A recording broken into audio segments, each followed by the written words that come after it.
Smell that? It's time for a swing dance reaction video. No, no, no.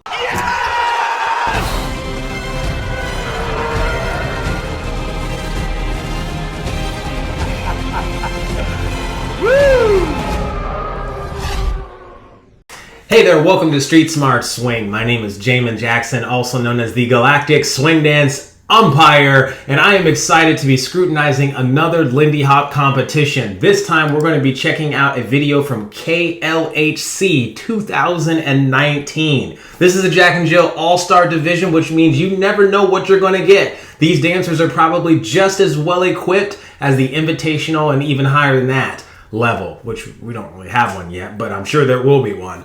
So, are you ready to get into this competition? I certainly am. And here we go.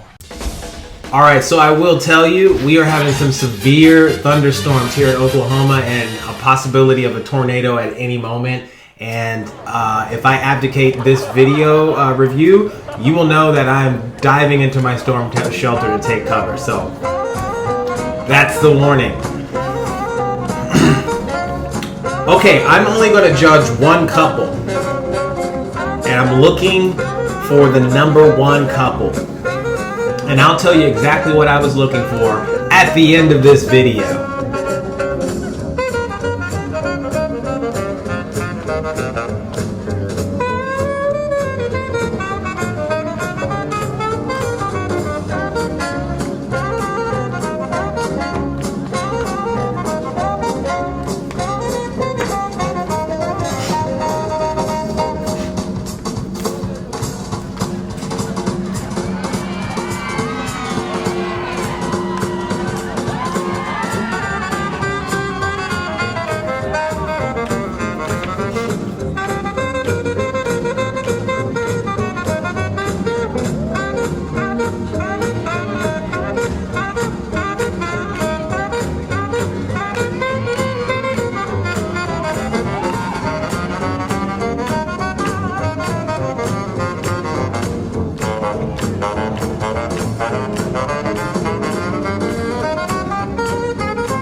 They're just blowing us kisses. Yes! I see it all.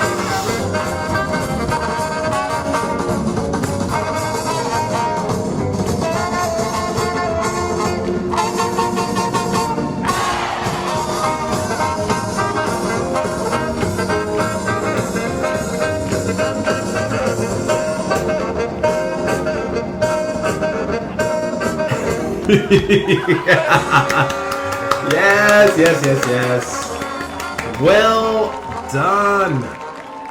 Well done. So let's get into my analysis of this all-star competition. I have to first tell you guys, when I'm looking at any group of dancers that are from Korea, the level of my judgment has to be extremely high.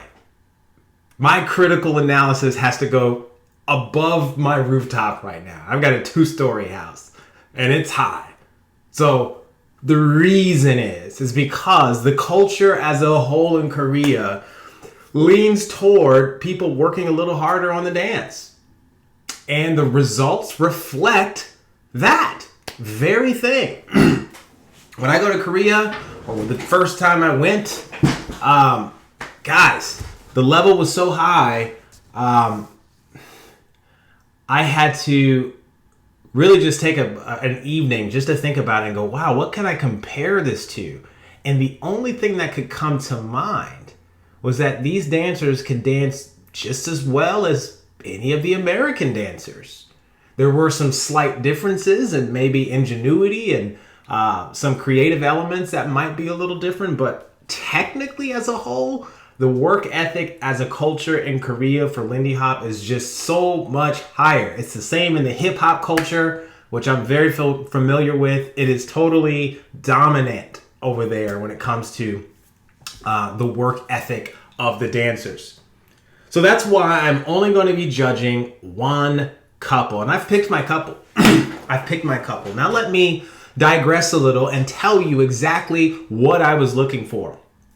Since Lindy Hop is primarily subjective, like anything that you would say you like or you prefer, which is more of a preference thing, that is a subjective idea. And so there's a modicum of objectivity in Lindy Hop that most people will simply not agree on as professionals. I spell it out pretty clearly for me and my approach in dancing. And that one part that is simply needed in every single style of Lindy Hop is the idea of control.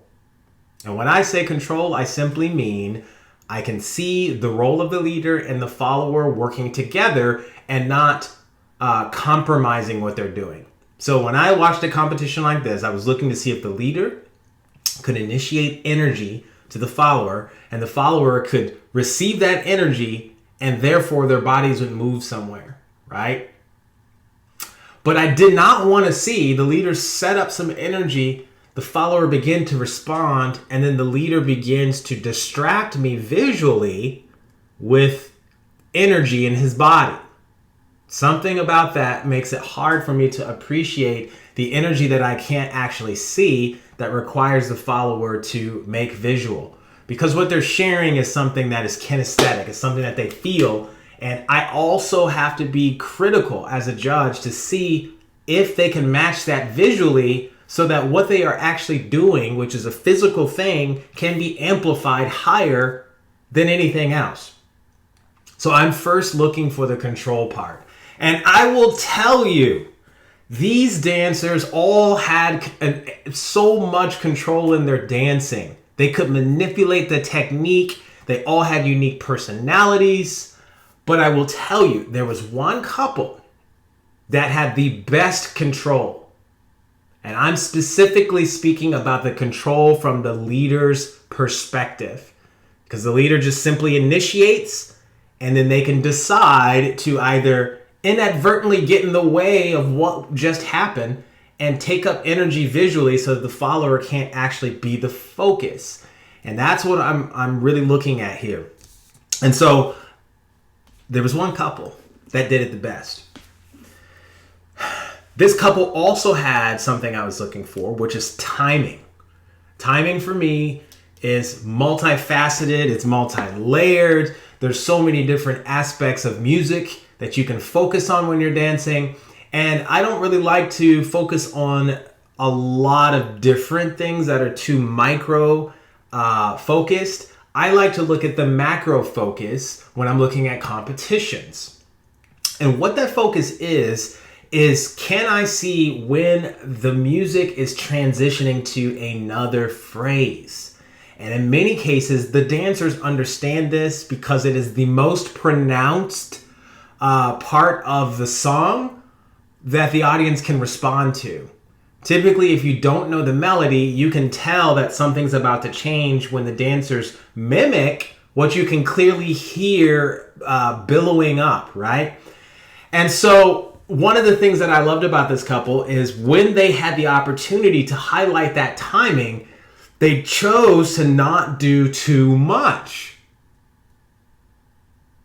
They weren't just doing all of these crazy movements in a way that didn't fit the tone of the music. And again, they were doing artistic choices that I preferred, which should have nothing to do with why I like them in terms of my judgment. It could be why I like them in terms of style and my own preference if I was watching it as an audience member, but that's not necessarily why I judged them so highly. I judged them on the timing part because they did not do too much and the tone of what they were doing was actually matching the music, right? The last thing that they did that I look for, and this is something that I don't think any of the couples did in a way that really impressed me. I didn't see anything 100% new. That is the icing on the cake for me. And that's generally the person who gets first place or the couple who gets first place. They have control, they clearly have timing, which merits a person getting second place. But then they have to have that creativity, that one move that everybody can see and go, wow, that was it. That was the thing. There was one move where a gentleman did the splits out of doing some turns that was quite impressive. I will give you that. I liked that kind of stuff. Except I kind of seen that before. So I wasn't really judging that move in the context of it being original or just good. I was actually looking at it as, have I seen it before? And I have. So, like I said, when I look at Korean competitions, it's so much harder to judge because I'm not just looking at competency. I'm looking at artistic choices. I'm looking at balance so that ultimately the viewer can give an emotional reaction to what they're seeing. And what they're seeing is dancers give them an emotional reaction to what you're hearing. So basically you have those three things working together to ultimately give an emotional impact to what's happening. So if the music's good, I want to see the dancers reflect that. If the dancing is good, I want to be able to feel something and think also about the music in a way where the music is elevated because of the dancing. So this couple, they didn't necessarily do anything that was extraordinarily new, but they did do some familiar things that were done in a different way. So that's almost as new for me, but it's not necessarily 100% new. So I definitely rated them high for that because when they chose to do it, they didn't just let loose and start doing things that would break the continuity of the tone that they set up at the beginning. So without further ado, my favorite couple.